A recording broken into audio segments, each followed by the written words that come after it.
Hoje nós vamos falar sobre uma decisão do STJ que entendeu que uma instituição financeira tem o dever de indenizar por danos morais uma pessoa que teve o seu nome negativado em decorrência da abertura indevida de uma conta em seu nome. Para quem não me conhece, meu nome é Michele, eu sou advogada e mestre em Direito pela PUC-SP, e aqui no canal a gente analisa os precedentes judiciais. Porque não basta a gente saber o que diz a lei escrita, a gente precisa saber como ela está sendo interpretada pelos nossos tribunais para garantir segurança jurídica, igualdade e legalidade.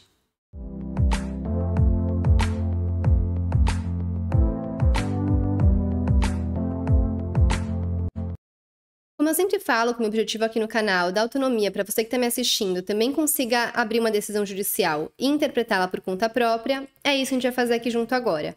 Mas antes, não esqueça de se inscrever no canal, dar o seu like nesse vídeo e deixar os seus comentários, dúvidas e opiniões e até sugestões de outros temas que você gostaria que eu falasse aqui no canal.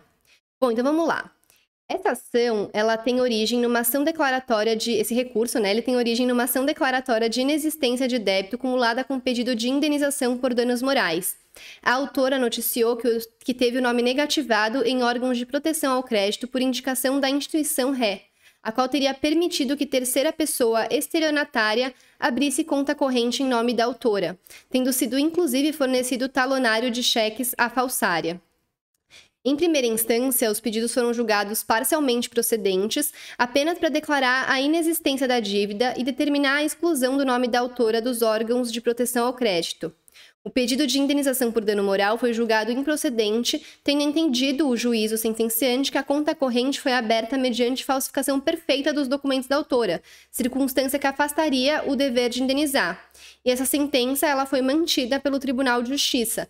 Basicamente, tanto o juiz de primeira instância quanto o Tribunal de Justiça entenderam que o banco não teria como evitar essa abertura dessa conta de forma indevida porque os documentos foram falsificados de forma perfeita.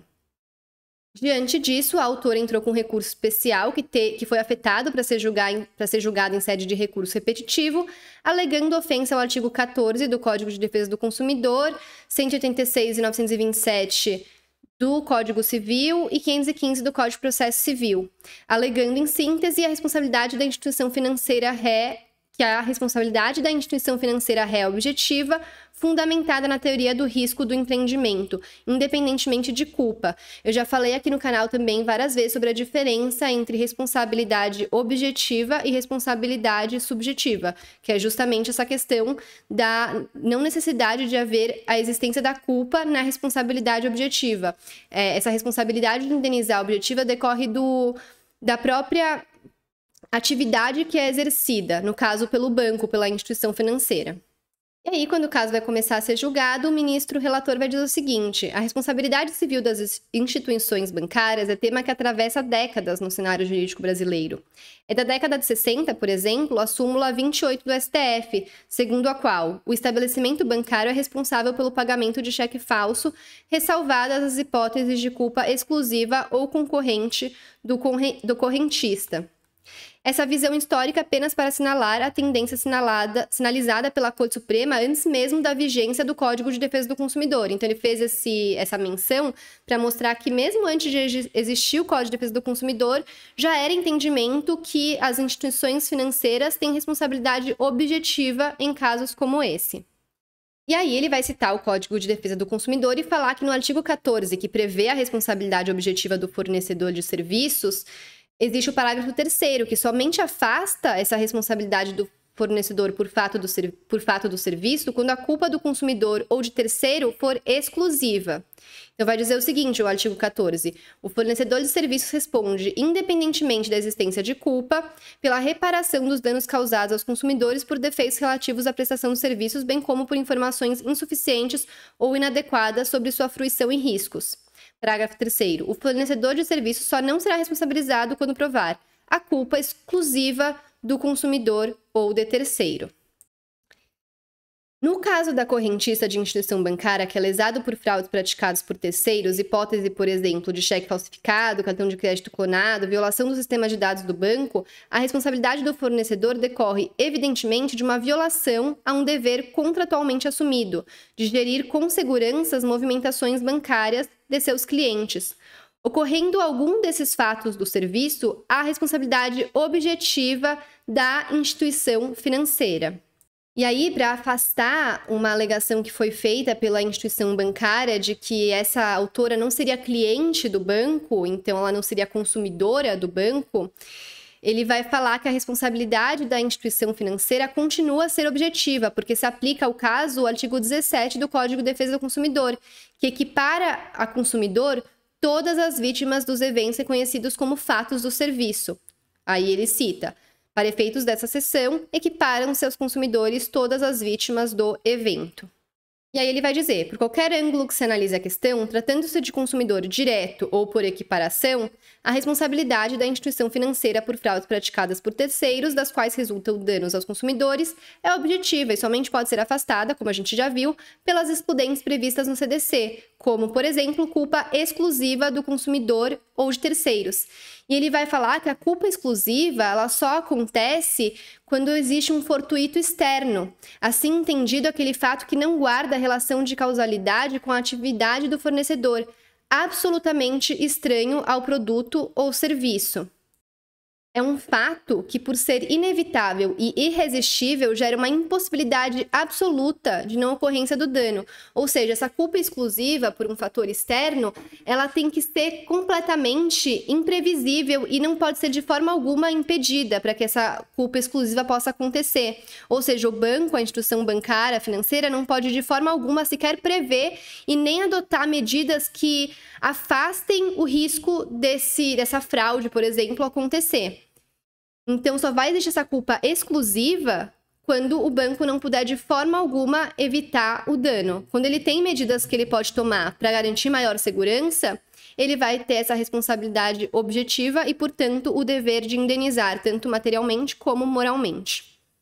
Frisando isso que eu acabei de falar, ele vai falar o seguinte: a ocorrência de fraudes ou delitos contra o sistema bancário, dos quais resultam danos a terceiros ou a correntistas, insere-se na categoria doutrinária de fortuito interno, porquanto fazem parte do próprio risco do empreendimento e, por isso mesmo, previsíveis e, no mais das vezes, evitáveis.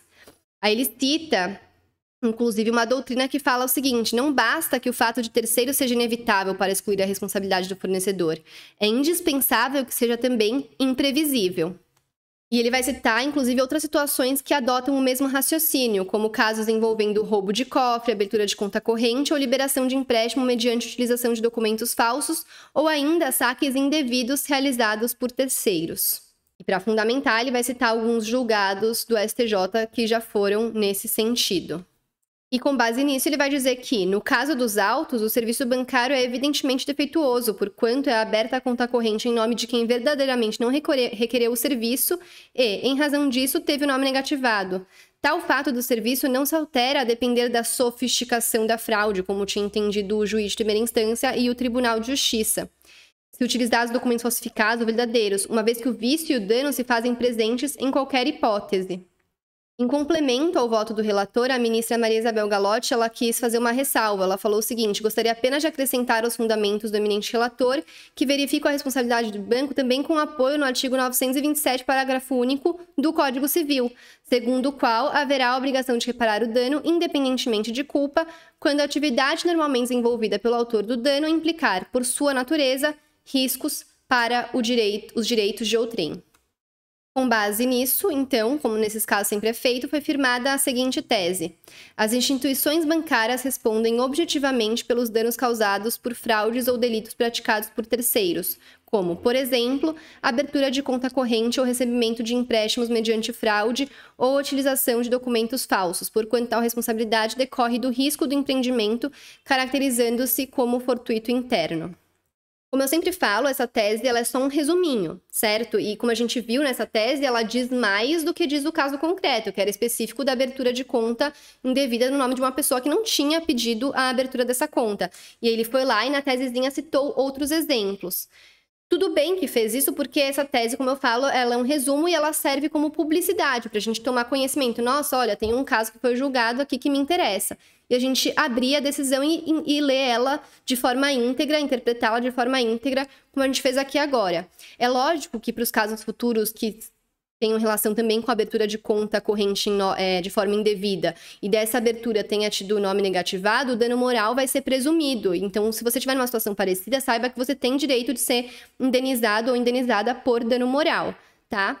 Mas, com base na fundamentação, que em latim a gente chama de ratio decidendi, que é o fundamento lógico-jurídico principal utilizado por uma decisão para adotar determinado entendimento, é evidente que esse raciocínio lógico-jurídico tem que ser utilizado em outros casos que não sejam idênticos, mas sejam semelhantes, como, por exemplo, o recebimento de um boleto fraudado, clonagem do cartão, dentre outras situações que a instituição financeira teria como evitar e como prever para, inclusive, tomar medidas de segurança mais eficazes, como, por exemplo, mandar boletos com uma senha para acesso, boletos criptografados, toda essa questão mais ligada com a tecnologia da informação, a segurança da informação. Mas, por hoje é só, espero que tenham gostado. Não se esqueçam de novo de se inscrever no canal, dar o seu like nesse vídeo, deixar dúvidas, comentários, opiniões e compartilhar esse vídeo com outras pessoas que possam se interessar sobre esse tema. Obrigada e até breve!